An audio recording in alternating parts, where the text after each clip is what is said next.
Good morning and welcome to another episode of UFL Central live here on Shady Sports Network, where we discuss the UFL, obviously.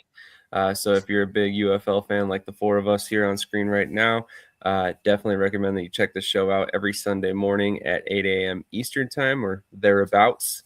But we'll go ahead and hit a quick intro video, and then we'll come back with introducing everybody who's here on the show with me.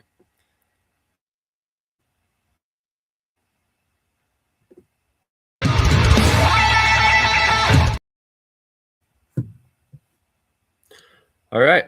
Don't know what's going on with the intro video there this morning, but apparently we're having a few issues here with StreamYard. Always great when it starts off terrible like that. But anyway, let's go around the board real quick. How are you guys doing this morning? We'll start with Travis. I'm doing pretty good. Weather's starting to get a little bit better finally, so I always like that whenever, you're living up here in the Northeast, whenever the weather starts turning and we're done with our second or third winter now. Fair point. I guess I'm probably the Lone Ranger over here that's not on the Northeast, so I can't really relate to that. But TJ, how are you doing, man? Oh, man, I'm doing good, and it's the countdown, man. Less than a week. Let's go. Absolutely. Michael, how are you doing this morning, man? No, I'm good. Being in the Northeast, there's weather in the area, so my internet decides it wants to be shoddy today. So I'm hoping that I can stay steady through the whole thing and have no other issues. Well, it definitely sounds like you're coming in loud and clear now. So, for whatever that's worth, hopefully it sticks that way for a little while, and we can definitely get your opinions on a couple of these topics. Because obviously, as you guys know, if you're joining us right now, this is kind of a new show for us. We haven't really covered the UFL recently. I think it's been probably, was it a year or 2 years at this point, that we've kind of done like a dedicated UFL show, and now here we are back. And honestly, couldn't have asked for a better group of guys to cover it with us. We've already got some people checking in the comments. Apparently some Stallions fans love it. So we're definitely going to get to some of that as well. But since we last had a show, we have not really covered the final cuts. We haven't really covered the full coaching staffs, the halftime shows that have been announced. We also haven't covered the fact that Rapolia said some things about expansion potentially, and there's a couple other topics that we'll kind of mix in today. So if you're joining us and we're touching on some topics that are a little bit old, there's a reason why. Obviously, as I mentioned, we haven't had a show in a while, but we're going to kind of get all caught up just in time for the season. And then from here on out, you can expect to see us basically every week. There might be some hit or miss weeks that we are not able to do a show, but for the most part, it'll be every week. But with that being said, we're going to get to the cuts first. We're not going to cover every cut. We're just mainly going to kind of roll through some of the guys that were surprising to us, some of the guys that we thought might have been impact players for 2026, but ultimately ended up on the waiver wire. So here is a compilation list that was put together by somebody on Twitter. I will put his name out there in just a moment. But let's go to Michael first on this one. Who were some of the surprise cuts or some of the guys that you were surprised to see let go?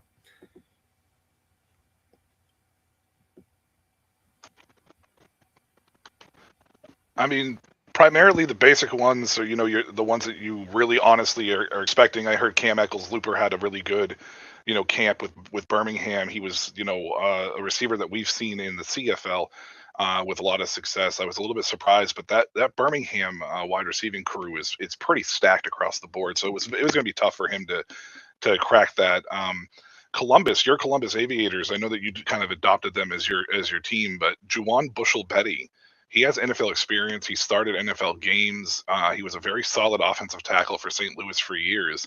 I was a little bit shocked to see him let go as well from there. And then, basically, Chim Okafor is another one for Dallas. I kind of picked one from each team that really kind of stood out. And Chim is another guy who's had multiple years of experience. He's had NFL experience as well. He has been a starter for the UFL for a few years. So I was a little bit surprised to see Dallas let him go as well, especially considering when you take a look at the final roster on that offensive line, it looks like there's a lot of, unknowns per se. I'm not going to eat up too much of it because I want to let the other guys go. But for my DC defenders, primarily Keandre Thomas, and I don't know how Travis feels about him because I know he's the other resident Defenders fan. But he's a cornerback who had success with us in the past. He's bounced back and forth between the NFL a few times. He's made some big splash plays, and if they're cutting him now before we even get into the season, they must feel really, really confident about that cornerback group as well. So I won't eat up too much more, but that's basically the four at the very top of that list there from those four particular teams that I was really bit shocked about. There's some other guys down on some other teams, but I'll let TJ and Travis go over there and bounce off them there. Absolutely. Well, with that in mind, I will bounce over to our other DC Defenders fan, Travis. Travis, what are your thoughts? Who are some of the names that stuck out to you on this list? So a couple names that I had, I'm actually surprised that Michael didn't shout it out because he's the big O-line guy on the show. But the Kings cut Alec Lindstrom, who's a very good center, has had multiple times spent with the NFL and stuff. And who was he? He was with the Memphis Showboats prior, and he was, really a foundational piece of their offensive line. So I'm surprised that he got cut by the Kings. And then another person who I was surprised with was the Orlando Storm cut D. Anderson, a wide receiver. And I thought he was going to also be a really instrumental part in their wide receiver group just because he's such a different body type than a lot of their other guys. They also cut guys like Marquise Stevenson, but he kind of does the same things as like an Aaron Cruikshank and some other guys that they already have in their room. So that's why D. Anderson for me stuck out because he was, he's 6'4", 6'5". So I thought he was really going to be the jump ball size player in their wide receiver room, and he ended up not making the roster. And then lastly, a huge name that everybody was surprised got cut is Nate Brooks, a former all UFL cornerback with the Michigan Panthers, was released by St. Louis. And especially looking at their cornerback room, I thought he was going to be, CB1 essentially. Him and Luke Barku, I thought was going to be, pretty much their 1 and 2 there, but he ended up not making the team. Fair point. TJ, what about you, my friend? Were there any names on this list that kind of stuck out to you? Yeah, a couple. The first one was Jake Burton, guard with the Renegades. Spent time with UCLA. There we go. And Baylor, had some shots in the NFL. Spent time in the USFL and UFL as well. Picked up in the draft. I really thought he was gonna probably make the roster, but he ended up getting cut. The defensive tackle Jacob Sykes with the Orlando Storm, went undrafted, but made it to final cuts multiple times in the NFL, played with the San Antonio Brahmas most recently, and was again selected in the UFL draft. I thought he had a shot, but unfortunately he was cut. And then sticking with the Storm, since that's going to be, I guess, my team this year, since all the other teams I pick in this league don't come back so far, would be wide receiver Marquez Stevenson. Had some stops in the NFL, has been hampered with injuries. I was hoping that, I don't know if really surprised, but just more or less hoping now that he was seemingly healthy that he was going to have a real shot at it. But unfortunately, he didn't make the cut in, as Travis mentioned before, a pretty stacked wide receiver room for the Storm. Yeah, I definitely think that a lot of those cuts made sense. I mean, all of you guys had some great recommendations and guys that I definitely did not necessarily think about. In fact, we have a lot less overlap than I expected going into this subject because some guys that really kind of stuck out to me and some of the guys that I had already kind of pointed out in our group chat. One of the guys specifically was Tyreek McAllister. This was a guy who led the CFL in yardage at one point a couple years back. Was a dynamic return man, signed with the Raiders. I think spent most of last season with them, if I remember correctly, and then ended up in the UFL. And when I saw him sign with the UFL, in my mind, that was a no-brainer guy who was going to be a one and done. He was going to play 1 year with the UFL and then go right back to the NFL and maybe land somewhere where he's stuck for a while. So A little surprised to see him cut there, especially because I thought Columbus had some openings at wide receiver. I felt like there was some availability for somebody to kind of step up and break out in that group. There were a couple other guys that kind of stuck out to me as well. And one of the guys that we've had here on this program at one point, not this show, but, via somewhere on this show at one point for an interview, was Leon O'Neal Jr. He had kind of carved out a niche for him over the past couple of years after playing with the Pirates, I think in 2022, if I remember correctly. He ended up in the CFL for a little bit and then really kind of carved out a good role with the Houston Roughnecks over the last couple seasons. So I thought he was going to stick, but he got let go as well. There were a couple retirements that kind of threw me for a loop. Marvin Wilson was another guy that I was not necessarily expecting to see on the cut list. Keelan Kennedy as well. He played really well a couple seasons ago with the Vipers. Nate Brooks was another one that kind of surprised me as well. Anybody else that kind of sticks out on this list that we haven't covered for any of you guys? I mean, for me, Marvin Wilson was going to be like a little bit of a honorable mention type for Birmingham because I thought he would have fit that defense perfectly fine. I fully expect he's going to probably sign somewhere. He can be a very big disruptive defensive tackle. Smoke Monday is another guy. Your Aviators cut 3 safeties. I thought that was interesting. I didn't know how many they brought into camp with them, but Smoke Monday was another guy. He's had some, he's bounced off some NFL teams. He's done a wonderful job of in the past of being able to fill that gap or role when need be. I thought he'd be a starter in the UFL, so I'm a little bit surprised that he was released as well. It'll be interesting to see some of these guys as we move closer to the start of the season, if some of those names that we mentioned get picked up. I can tell you there's one on that list that I'm not surprised that was cut, and that's James Robinson. Really?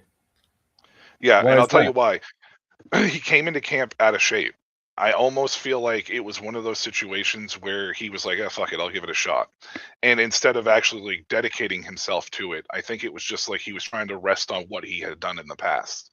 So I'm not really surprised that he was released, to be honest with you. From everything I read in camp, from camp reports and whatnot, it sounds like it was almost like he was there because he had nothing else to do. Like he was bored. Essentially. So I was hoping that he was going to come in and make a name because I feel like that would be a perfect type of player that would be good for the UFL to have. But I don't know if it's just the mentality that because it's the UFL and not the NFL, I don't have to try as hard. So that's fair. You missed this, Michael, but I told TJ and Travis before the show that I should have been giving Chris a hard time yesterday because Smoke Monday got cut, but Michael Lawson made the roster, and they both play safety. So, yeah. Anyway, I'll have to razz him a little bit later on, but that's a story for another day. I'm insanely happy for Michael Lawson, by the way. I'm insanely happy for Michael Lawson, by the way. Same here. Honestly, man, full disclosure, I talked to him earlier this offseason, and he was ready to retire before Columbus signed him. So he was just, thinking he was at the end of his career and didn't really see, indoor football in his future again if he wasn't going to end up outdoors. And then they signed him like a week or two later, and then here we are. So really excited for him in particular. And then, of course, Jalen Morton. If you're watching here, there's a theme. I'm a huge Southwest Kansas Storm fan, so both of those guys were with the team last year, and now are in the UFL with the Columbus Aviators, which is why I've adopted the Aviators as my team. I'm going to roll through a couple comments here, and then we'll get on to the next subject. But the Sports Den Network checking in. Go Louisville Kings. Curtis, will have to get you on the show at some point throughout the year here. He will be doing a Louisville Kings dedicated podcast on the Sports Den Network that will also simulcast with ShadySports this year. So definitely keep an eye out for that. It's called All Hail the Kings. Really awesome thumbnail he created for it. Beer Snake. So we must have another DC Defenders fan in the group here. Kevin O'Hanlon. Commissioner of the AAL, by the way, tuning in. Really appreciate that, Kevin. Good morning again, Sportsnet Network. Kevin O'Hanlon saying, okay, UFL coverage. Nice. That's right. We do a little bit of everything in here. Got a bunch of comments from somebody talking about penalties. Offsides only penalty. No holds barred. No penalties. That's why they get paid the big bucks, play outside.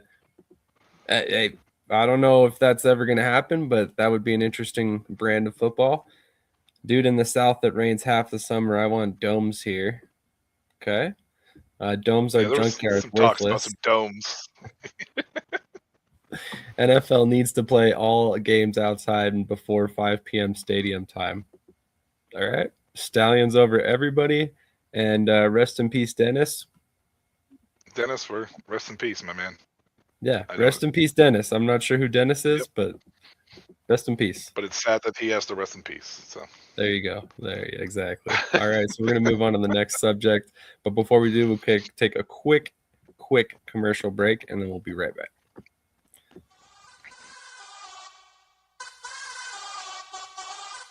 This is Current. It's the card my parents used to pay me for mowing the lawn, running errands, and doing well in school. Oh, wow. This is the card I used when we got the idea to make our own clothes. And we spread the word, drove downtown, and sold everything we made. This is the card I used to do the things that really matter.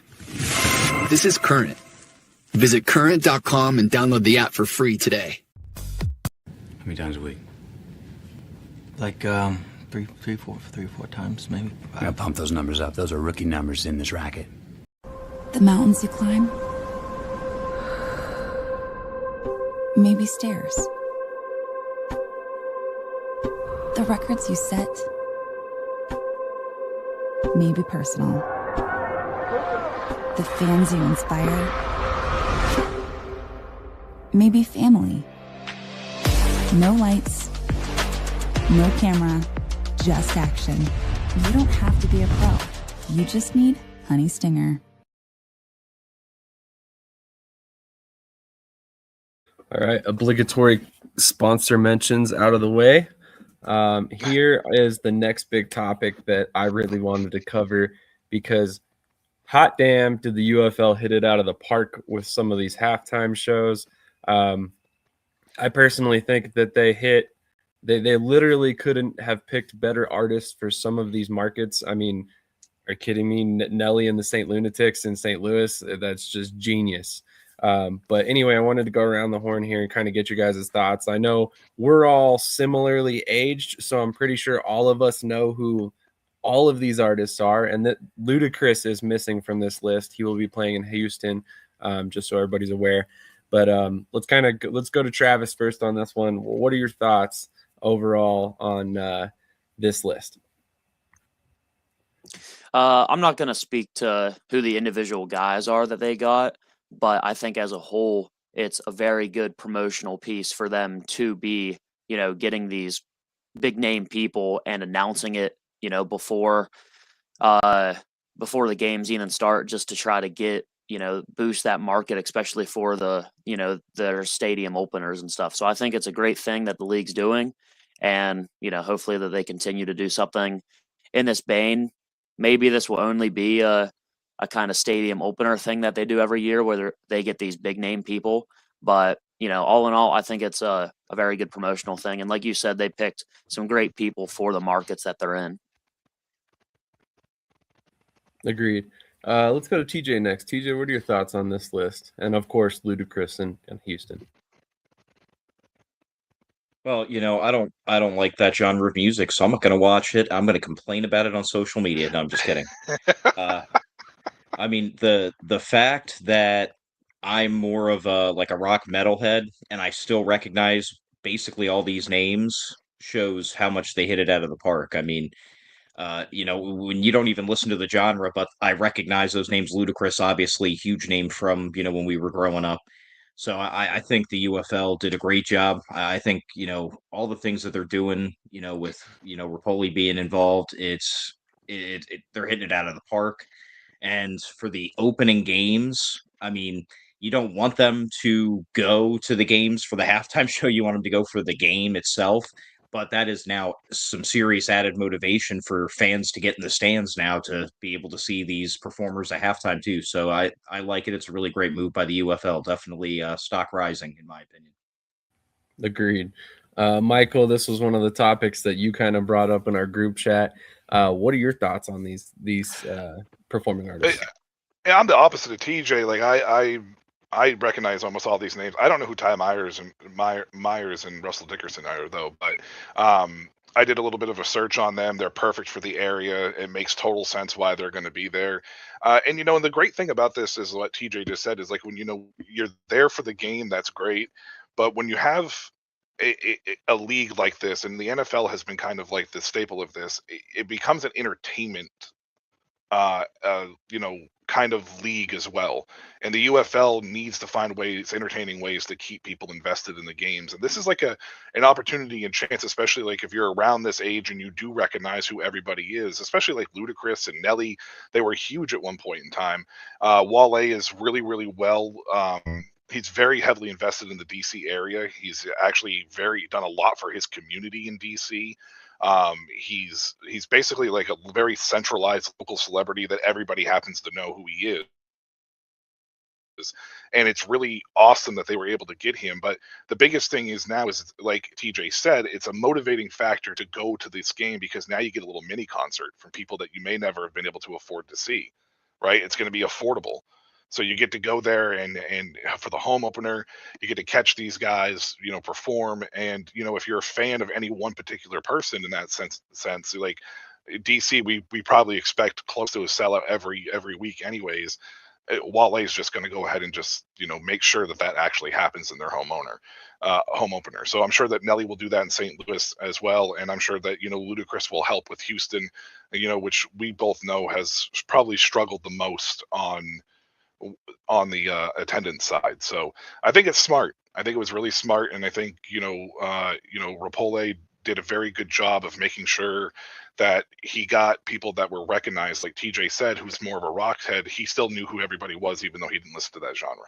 So that's really cool in that sense. So I think it's going to be awesome to see. And like TJ and Travis both said, really, I think it's trending in the right direction for the UFL to make sure that they're finding other ways to keep people invested in what's happening.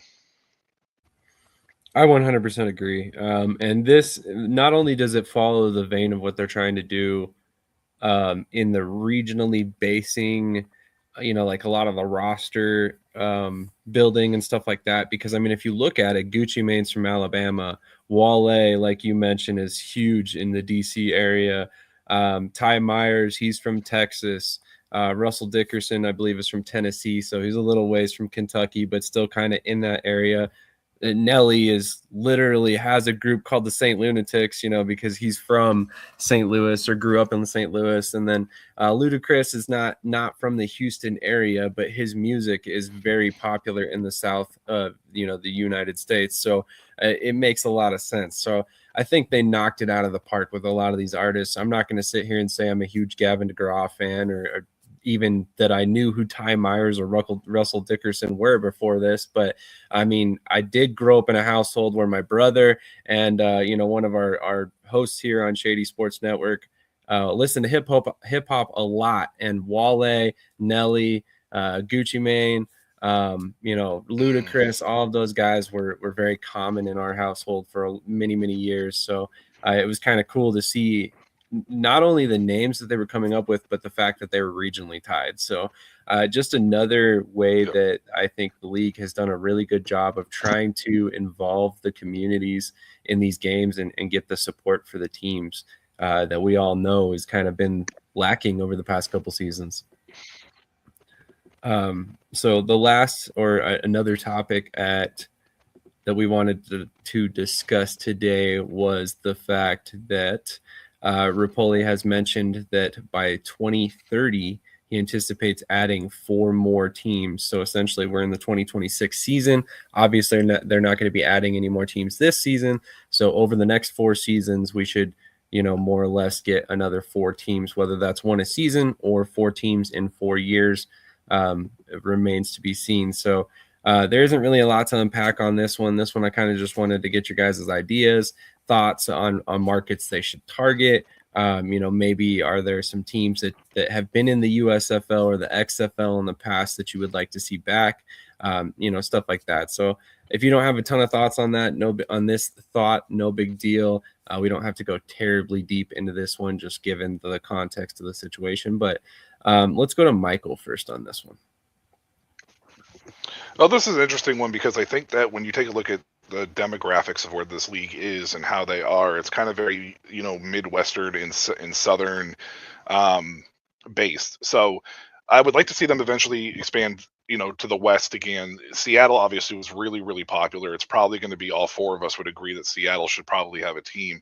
The issue is you don't have another market in that area that's specifically set to make it worthwhile. I would like to see San Diego return, but San Diego didn't have extremely large attendance records set when it was with the AAF, though the Fleet were trending in the right direction, and I think San Diego can house a team. It would be the only other market on the West Coast at this particular time that I could see in this sense. But they still have the two teams in Texas, which I think is very interesting. I'd like to see them try to avoid some of the bigger markets if they could for a little bit. I like these middle of the road, teams that have strong college fan bases, right? Orlando, I was actually surprised was willing to bring them back after they got burned again. I didn't think we'd ever see a team in Orlando again. And I actually think it was a smart move, even though I know St. Louis fans don't agree with it, to move Anthony Becht over there because of how much work he did in the St. Louis market. I think it's going to be good for Orlando as well. But they have a very strong football base with UCF there. So it's not like that they don't have a craving for football. It's just a matter of trying to get into the community to drum up support for these teams. So I'd like to see them kind of stick around there. So I don't have a particular market in the Midwest area that I would like to see at the moment, because I feel like Columbus was actually a perfect spot. I think they hit that because we all know that Columbus has been clamoring for a team, at least, reportedly anyways, for a while now. So, maybe back into Michigan because the Panthers were starting to trend in the right direction.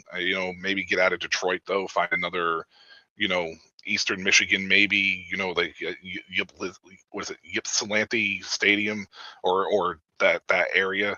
But just, I'd like to see them stick to this and before getting into the bigger markets. I don't want to see New York and Los Angeles yet. It's too damn expensive to try to do it there. Eventually, once you get more stable as a foundation, then outwardly into the New York and Los Angeles areas. But at this moment, I think the bigger markets probably should be way off. But everybody's always like, oh, Los Angeles, New York. I don't want that at the moment. I would rather see them maybe get into Virginia. Virginia would be a nice state. They've never had a professional team. It's always been Maryland or DC. But it would be a nice little generic rivalry with DC, because Virginia and Virginia Tech are both really popular. So you can easily be here's a rivalry, just an organic rivalry between DC and Virginia at this point. So, something like that. North Carolina would be a nice little spot. Charlotte, somewhere in that range. Greenville has a very strong following with ECU. They can house I think it's 23,000 or something built stadium over there or in that range, but there's plenty of soccer stadiums over there as well. North Carolina's riddled with soccer teams. So we've talked about this before, Sam. I'd like to see them strike a deal with the MLS if they can to kind of split, soccer stadiums for a while until they, get that foundation. That'd be kind of cool as well. But strong soccer supported teams, finding those areas as well could work in this sense too. I'm sure they'll expand into the Northwest at some point in time, as the Northeast at some point in time as well. But I would stick it to the Midwest, South, East Coast for right now, and spiral out, where it makes more sense. Just gonna throw this out there. I don't know who owns the trademarks or anything, so But the Virginia Destroyers did play in the original UFL in the Virginia Beach Sportsplex, about 14,000 seat arena or stadium. Sorry, wrong show. Arenas yesterday. However, Jay Gruden was the stadium. head coach. What's that? Yep. However, Jay Gruden was the head coach. Jay Gruden was the head coach. Was he? I thought he was Florida Tuskers. That was before they moved to Virginia. Yep. No. All right then. There you go. I'm not gonna lie. I did. Sorry, I'm a big vaguely Jay Gruden followed fanatic. the initial UFL, so I apologize for that knowledge. But I knew there had been a team in Virginia. I just totally forgot who it was at the time. I had to look it up. But there, so Virginia makes some sense in terms of a market. Another one that you kind of mentioned, or you didn't mention, but was up in that area, Hartford, Connecticut. If you're talking about like natural rivalries with regional opponents for DC. That could be a reasonable thought process there. How about Omaha in the Midwest again? The Omaha Nighthawks. That was my original UFL team back in the day. But Travis, what are your thoughts on this? Sorry, Michael, didn't mean to cut you off. Go ahead. No, I was just said Denver because I know how much you've been wondering the Denver Rush or Denver Gold or whatever it is Denver over there Gold, for years now. Would love that. Would love that. I've pretty much written off that hope at this point, especially now that the Broncos are building a new stadium. So I can only imagine that's going to be even more expensive moving forward. But we'll see. I definitely wouldn't turn down a UFL team here for sure. And we do have MLS stadiums. Just saying. But Travis, go ahead, man.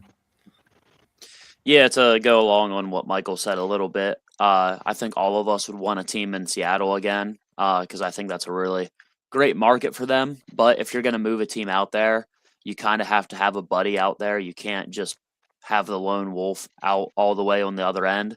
There was talks about moving a team to Boise this year.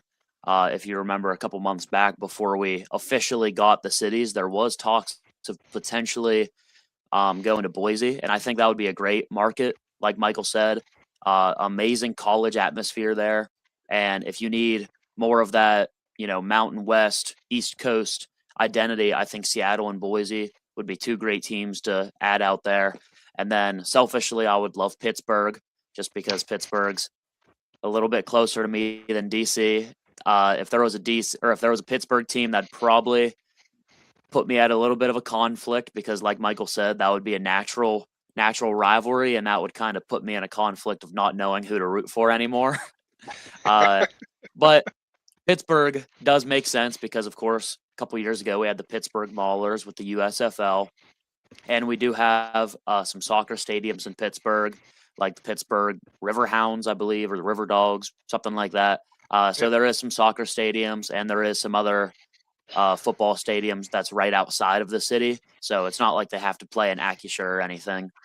But there is some stadiums that would be available because, unfortunately, with the USFL, we never actually saw the Maulers play in Pittsburgh. So we have no idea what their attendance would have been like.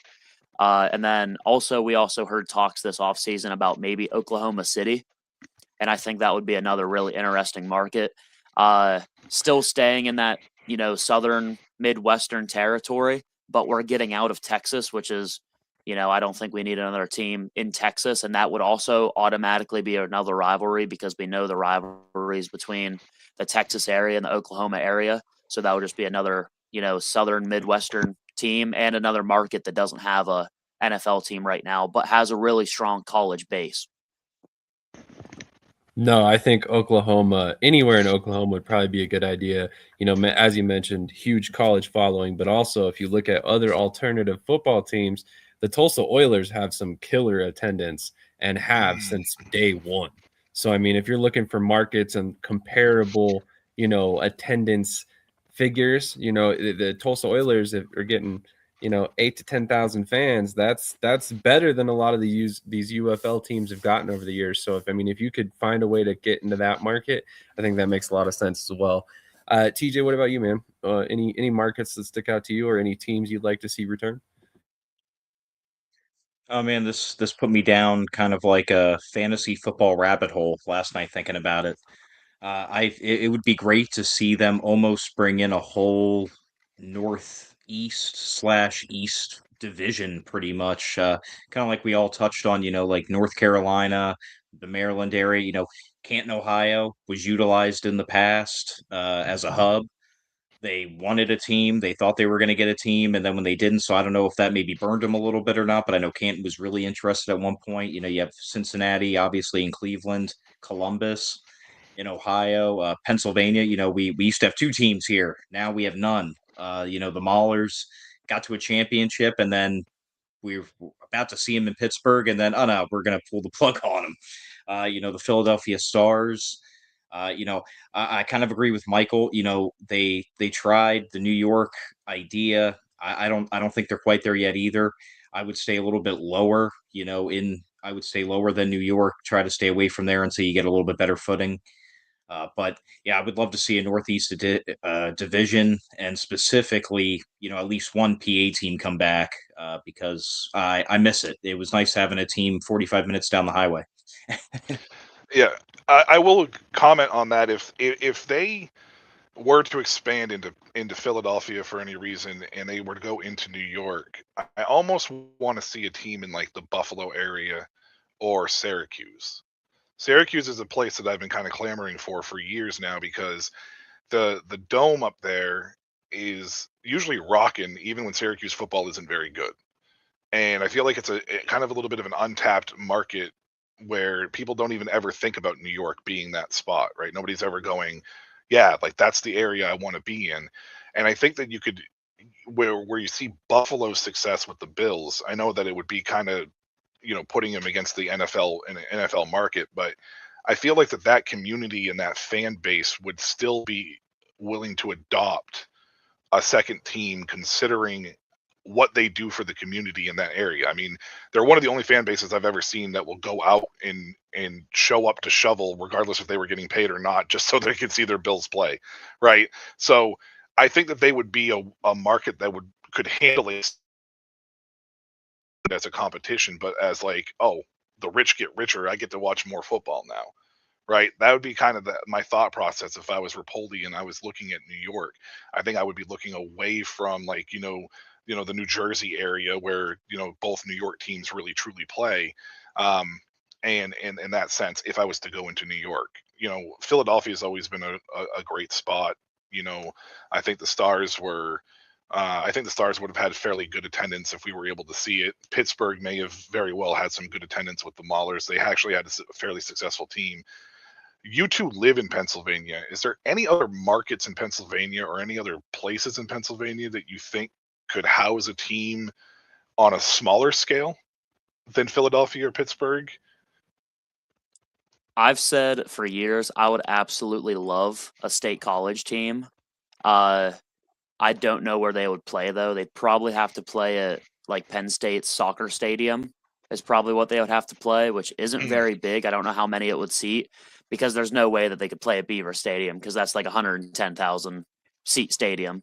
But I've clamored for years that I would love a state college team, because it is such a rowdy college atmosphere. Even like I went to Penn State versus Kent State last year, which is, I mean, what the outcome's going to be. Oh, yeah. You know what the outcome's going to be. But there was still like 95,000 people there, or like 100,000 people there. It was insane. Even though they won by 60, like it was, still rocking, still crazy. The streets absolutely lined with people, parked 4 miles away from the stadium. Like it was still insane. It like you wouldn't have known if they were playing Kent State or if they were playing, a Big Ten team. Yeah. So I think State College would be a fantastic area. You would just have to figure out where they would play, because I don't know where they would play other than Penn State or other than Beaver Stadium. I know they have a smaller soccer thing, but I don't think it seats very many. So you'd probably, have to look kind of in the neighboring, just outside of State College area. Just looked it up while you were speaking there, Travis. Jeffrey Field, I believe it's called, only seats about 5,000 fans. So you are right. very small. But similar to Cashman, they have gone that direction before. So I mean, I think there is something to be said if they can pack out a 5,000 seat arena or a stadium versus having an empty 18,000 seat stadium. Maybe that's the way to go. Now, I'm not saying that leaves you very much room for growth in that market at that point, but I'm always a proponent of having more support than you can handle in terms of ticket sales. So if you've got a waiting list for season tickets and stuff like that, you're probably in good shape.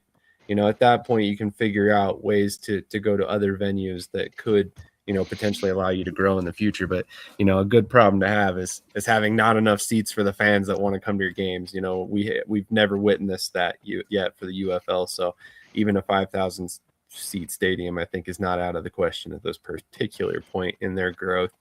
I wanted to pull up the map real quick since we're on this subject, because I think this kind of helps, and I should have done this earlier, so I apologize, but this kind of helps kind of just graphically or geographically look at this and kind of wonder how they could do this. So if you're looking at expansion and you're trying to limit travel and at the same time trying to avoid getting too far out in the weeds, like going to Seattle, like we mentioned before, you kind of look at some of these states around here, and as Michael kind of mentioned before, you got your South Carolina, maybe a Georgia team, maybe a team in Louisiana, kind of bridge that gap between Alabama and Texas. Yeah, to echo that, Sam, real quick, to echo that, if you take a look at this map, you see it. Like Virginia, North Carolina, South Carolina, Georgia, it's all empty in that area, So, even Knoxville, Tennessee may even be a decent little spot for a rivalry with the Kings as well. Go ahead. I just wanted to mention that real quick if you take a look at that. So no, 100%. That's kind of what I was getting at is, I was sitting there kind of looking at markets that you guys were not naming as we were going, and I'm sitting here looking at it, and you kind of hit the nail on the head. But really, as a group, you guys, all three of you, mentioned markets that make a lot of sense if you're trying to expand but kind of keep it condensed, not necessarily go too crazy. There's a lot of different markets and states that you could really kind of utilize here.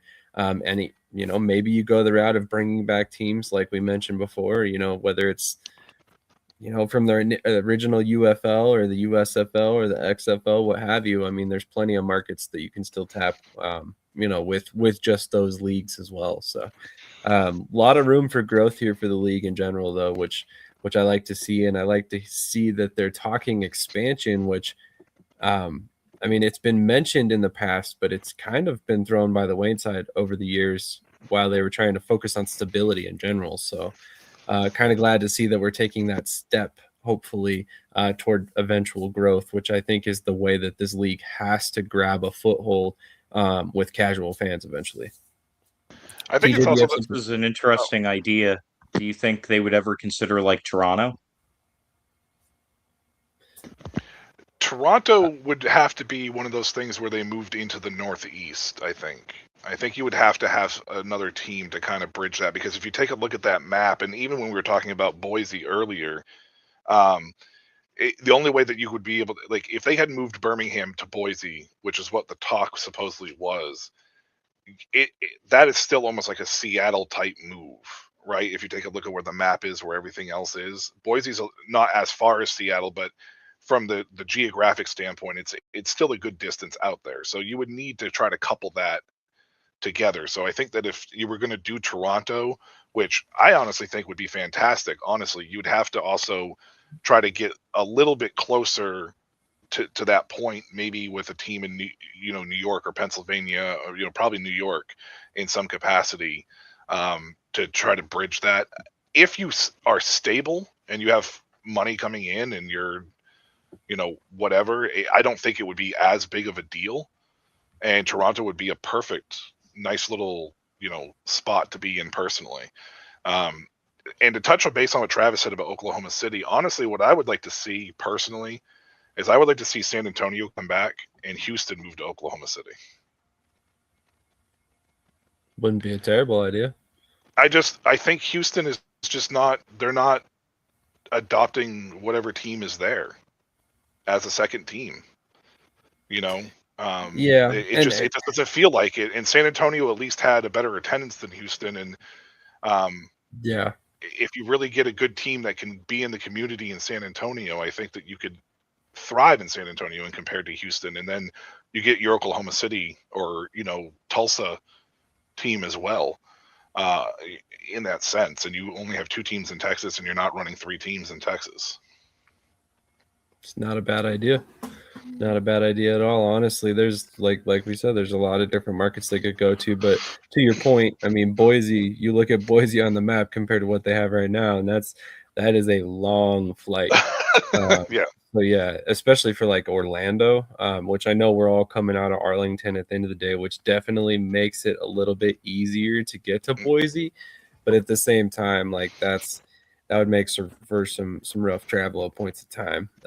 Which I mean, if we're being honest here and we're really kind of having an honest discussion, I mean, we have to at some point have the goal be these teams live in their markets. Yes. At some point you have to start doing the training camp situations. Like, I mean, that's one of the things that made me a big NFL fan.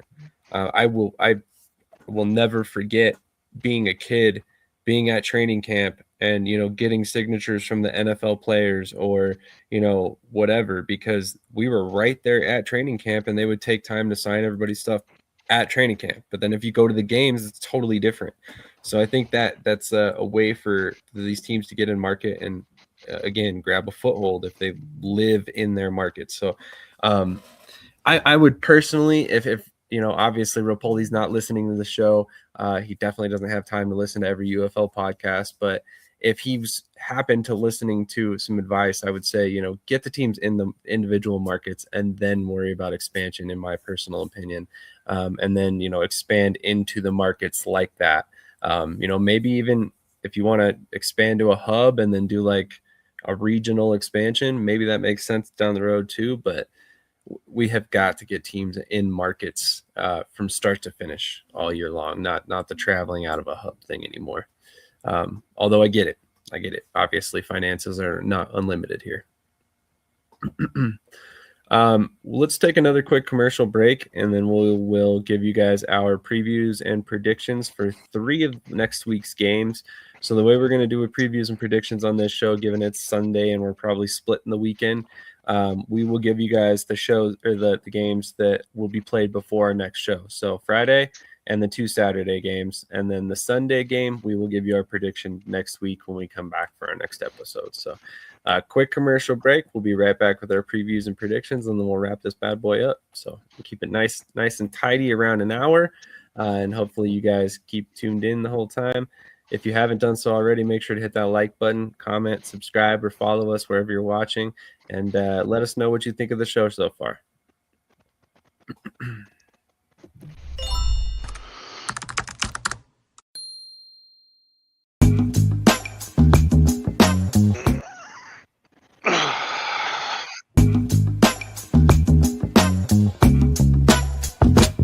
I'm just being myself, cool as can be.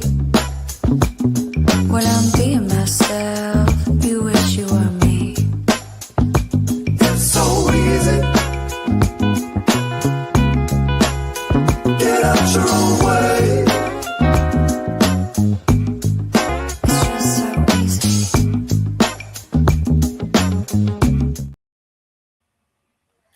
All right, we are back. So with that in mind, we'll go ahead and pull up the games real quick. As mentioned before, there are 3 games we'll be giving you previews, or not super in-depth previews, but we'll be giving you a short preview and prediction for each of us in terms of why we're picking the teams that we're picking. And then I'll even pull up the betting lines, and we'll throw those out there if they're even available yet. So with that in mind, here are the games at hand this upcoming weekend. On the kicking off on the 27th, ending on the 29th. As mentioned before, we'll be giving you these 3 games initially here. So let's start with TJ this time. And you can go ahead and just roll through all your picks for all 3 games. Okay. The Friday night game, I got to go with Birmingham. Just the more experienced team. You have AJ McCarron at the helm for the first game, but he's also been a little bit of a veteran of this league as well, and he's coming out with a vengeance because of everything that went down with the Battlehawks. So I'm going to go with the Stallions in that one. DC and St. Louis. I got to go with DC. Obviously defending champs, and also, or I'm sorry, not the defending champs. The against St. Louis losing their head coach and everything else. So Houston and Dallas. I gotta go with Dallas, man. Houston, I gotta see if they can prove it. They've I have more faith in Dallas doing good this year than Houston personally. And then Columbus and Orlando. Since I'm an Orlando fan this year, man, I guess we're going head to head right off the bat on Sunday. That's awesome. That's awesome. All right. With that in mind, we'll go ahead and slide over to Michael. Who do you have in these 3 games this weekend? Well, I mean, honestly, you take a look at the dynamics of a lot of these teams. A lot of these teams went through a lot of changes, new head coaches, the new overall approach to how they allot players, et cetera, et cetera. I'm taking Louisville in the opener. I think that Louisville had a great turnout from a fan base standpoint. I think that they had a lot of support for this team. I feel like this stadium is going to be rocking. Birmingham is going through a lot of changes. AJ McCarron is in. It's no longer Coach Holtz over there. It's basically a brand new team. It's essentially the exact same as the Louisville Kings. It's a brand new team in this sense. I always side with the home team in that case, and in this situation, I think Louisville is going to pull what would be considered an upset in week 1. Moving on to the next game, the defending champs, the DC Defenders, they're the most stable franchise out of here coming back this year. They didn't have a ton of changes. Shannon Harris returns. I think Fred Keiss is returning as the offensive coordinator, if I remember correctly. So this team is Jordan Tiamu returns. They're the most stable team that is returning this year. I think they're going to beat St. Louis at home, or when St. Louis is at home on the Saturday game. And then, Houston is, I'm a lot like TJ in this sense. I have to see I need to see something before I can honestly pick them. So I'm going to take Dallas, even though Dallas went through a ton of changes as well. It's just, it feels too much like the Houston teams, whether you call them the Roughnecks, the Gamblers, or whatever, of years past, where they're just going to struggle out of the gate. So I'm gonna take Dallas in that sense, and then obviously we'll talk about Sunday next week. But that I feel fairly confident about those. Travis, what about you, man? Yeah, one point that I want to throw out too is a lot of these teams, if I'm not mistaken, we don't know starting lineups yet, and there are some quarterback battles going on that some of them we kind of think we know who's starting, but there might be some very close to game time decisions. So that's going to be another interesting point. But moving on to the Birmingham Stallions versus the Louisville Kings, I just think AJ McCarron has a lot of experience in this league. Obviously not in coaching, but he still retained a lot of the Birmingham roster. And I think Birmingham's going to get it done, but I think it's going to be a very close game. I think they're only going to win by, maybe a field goal or one score, and that's going to be it. So I think that's going to probably be a really tight game. And I think Louisville will get better as the season goes on, but I think they're going to start off with a loss here. And DC Defenders versus St. Louis, returning champs. I'm going to have to ride with DC until they give me a reason to go otherwise. So I'm going to say DC wins. And then Houston and Dallas, similar to what those two have said. Houston, we don't really know who's even starting at quarterback, whether it's going to be Hunter Deckers or Donovan Smith, maybe Nolan Henderson. We kind of think maybe we have an idea, but that might be a game-time decision. So I think the Dallas Renegades are going to end up beating Houston. I don't think Houston's going to be as bad as a franchise as they have been historically, but I think there's going to be some kinks that they're going to have to work out, though. Fair point. So I'm sorry, that was Birmingham. Was that DC as well? Yep. Okay, that's what I thought. Perfect. All right. Well, I actually have similar picks, other than the fact that I think I value the home field advantage at St. Louis a little bit more than the rest of our panel here. I think I've got St. Louis in week one. I do agree that you guys are not wrong. DC is by far the most stable team in this league in the sense of returning coaches and players. So they definitely have the least amount of adaptation time. And obviously, we have no idea what Ricky Proehl is going to be like as a head coach yet. However, I do like the staff that he surrounded himself with. And I do, as mentioned before, really, really like the fact that when you're talking St. Louis, you can pretty much guarantee there's going to be 20,000 plus fans in the stadium, and they're going to be rowdy. So I really think that St. Louis still has that advantage. Maybe we come out of week one and realize it's not quite as impactful as I might think. But I also am agreeing on the Dallas and Houston game.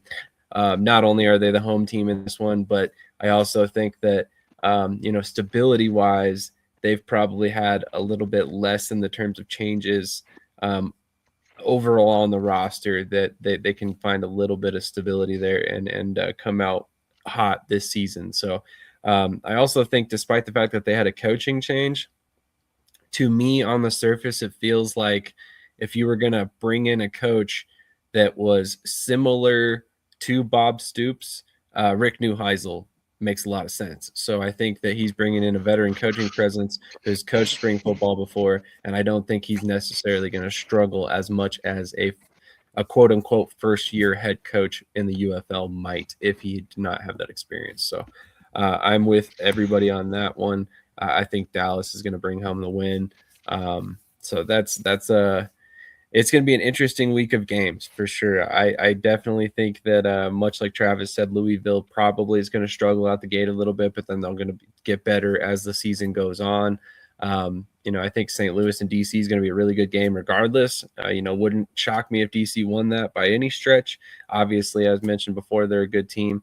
But I'm also curious to see how Houston does because of what you guys said. Like, in the back of my mind, Houston is still that kind of, this is a bad term, but bottom feeder team that they've been the past couple seasons, where they've kind of struggled to even hit 5 wins. So just obviously I'm not going to hold you guys to this, but just guessing at this early in the season, do we see Houston possibly breaking 500 this year?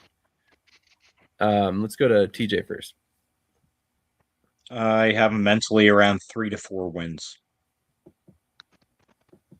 Fair. Michael?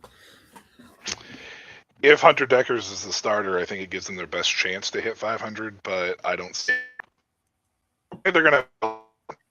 I'll agree with the comment in the comment that was made in the chat that they're going to have something that might keep them in, but I'm with TJ. I got them around 3 to 4 wins. Travis, what about you, my friend? Yeah, I'm pretty much in the same ballpark. I just think pretty much every other team has more talent, except for maybe Columbus, because I also slate Columbus, not to throw shade at you, Sam, but I also kind of put Columbus in that same 3 to 4 win category. So I think it's going to be pretty competitive with them. So I would put them at just below 500, I would say. Oh, no shade on my part, my friend. You're fully aware. Feel free to have your opinions here, by all means. So definitely, regardless, I think that there's going to be some very interesting games coming up this weekend. And I don't know about you guys, but I'm very excited to get back in the swing of things, between indoor football as well as the UFL kicking off. And then, only a month or two after that, we'll have the CFL rolling in as well. So we're in the thick of things at this point, my friends. So I'm very excited about all that, because obviously at this point it's nonstop football for the rest of the year. So Justin Hall and Kirkland with Houston are some great receivers. 100% agree. Hall's a huge big play threat every time he touches the ball, and then Kirkland is steady no matter where he plays. But I definitely have some questions about the team in general, just because of their past, which I guess really isn't a fair assumption considering all the changes, but I mean, at the same time, we have to work with what we know so far, which is unfortunately not much heading into 2026. So it's gonna be an interesting season kickoff for sure. But any final thoughts from any of you guys before we close down shop here for this morning? Not for me, honestly. I think my only thing would be Louisville. They've had a lot of rosters to turn over. So even though I picked them in week 1, I think that would probably be something that would be concerning. But on the flip side of that too, I think they did a very good job of getting guys in pretty quickly, and they were there for most of this roster that's there has been there through camp. So I think that's been a good steady presence, and I'm putting my trust into Coach Redmond over there in Louisville for my week 1 prediction, which is why I went with them basically. But other than that, I don't really have any other final thoughts. I'm excited for the season to kick off on Friday, on Fox. Absolutely. And for anybody wondering, I was looking for the betting lines. I did not see them. I'm sure they'll be available, throughout the season as we go. It might be a situation where we can only talk about the Sunday betting lines, just given the way everything's set up. But we'll see what we can do. Maybe we can talk about the last 3 games, after the fact, look at the betting lines and how they lined up. So I'll try and do what I can to keep you guys involved if you're betting. Oh, the score has lines. Perfect. I will definitely check that out and keep that in mind for the future, Chris. Also, thank you for giving us your picks. I will definitely be taking those down, and we can kind of track your picks as well and see how we do. UFL winners in week 1: Kings, Battlehawks, Renegades, Storm. Okay, I will take those down for you as well, Curtis. Any final thoughts from you, TJ? I'm excited about the season. It's a big year for the UFL. And in the past, when we've said it's a big year for a spring league, it usually meant nervousness or the assumption it wasn't going to work out. But in this case, it's finally optimism. It's everything's changing, everything's looking good. It should be on its way up. So I'm just really excited to see a very successful season for the UFL and already talking about the future. So I think spring football is in great shape. Travis? Yeah, I'm just excited for the season. Make sure you guys catch the games. The Stallions versus the Kings is on Fox. DC and St. Louis is on ESPN. Houston and Dallas is on Fox. And Orlando and Columbus is on ESPN. So just make sure you're catching the game so that you can join in the comments, so that you know what's going on just like we do. But I'm excited for it. Absolutely. One thing we didn't talk about today that I just wanted to throw out there is 2 of the games have been flexed to NFL Network, which I personally think is awesome. If you want to get NFL fans involved in the UFL, that's a good way to do it. So I'm very curious to see how that all shakes out. But obviously, like I said, not much to unpack there, but wanted to throw that out there for fans because I think that's awesome. And I think that was all facilitated by the ESPN NFL Network kind of purchase there. So good for the UFL, hopefully moving forward. And then maybe we can see this league continue to grow. And like TJ said, I think there's a lot of optimism surrounding this league at this point. Between the USFL and the XFL, we've had consistent spring football since 2022. We're heading into year 5 at this point. So I think at this point we can kind of get over that hump about worrying if the league is going to make it every year and start worrying about what's the next step for them. So shout out to Mike Rapoli, who came in and kind of quelled any concerns about the future of the UFL for the near future. So really respect and admire what he's done so far with the league, and hopefully it continues. So on that I'm note, glad you one last thing. I'm glad you and TJ said that, because honestly, I was thinking about it, and as you guys were doing your closing things, and honestly, like at first when Mike Rapoli took over, it was kind of like, like we're going through ownership change. But honestly, this feels like this is the first year since not just the merger, but since the XFL and USFL have been around, that it doesn't feel like it's a make or break year, which is interesting considering almost every year should be a make or break year for spring football. But even with all the changes that happened that Rapoli came in and took, we talked about this a little bit, Sam, in our chat, that everything seems to be more decisive. We're not waiting. Everything is being, okay, this is the decision. We're releasing at this point, et cetera, down the road. It's not like we're sitting here, well, when are we going to get it? Oh, it's supposed to be Tuesday, but now it's next week. And it just feels a lot more like the word optimize that TJ used is great. Like it's just the optimization of the entire league feels more well-oiled, I guess, than in past years. So shout out to Mike Rapoli for sure on that front too. Agreed.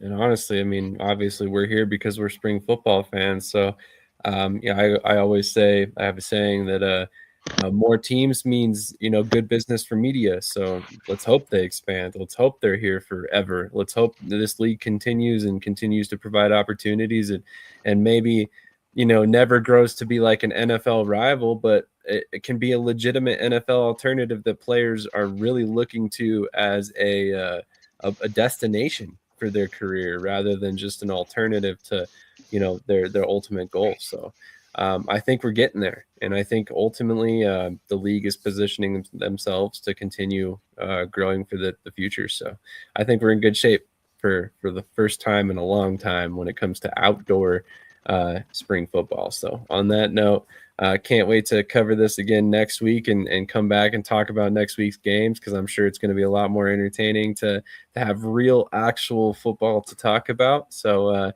make sure you guys are joining us. And as mentioned before, keep an eye out for All Hail the Kings, the dedicated Louisville Kings podcast that the Sportsnet Network will be doing here on Shady Sports, as well as on their channel as well. And if you haven't done so already, please make sure you hit the like button, comment, subscribe.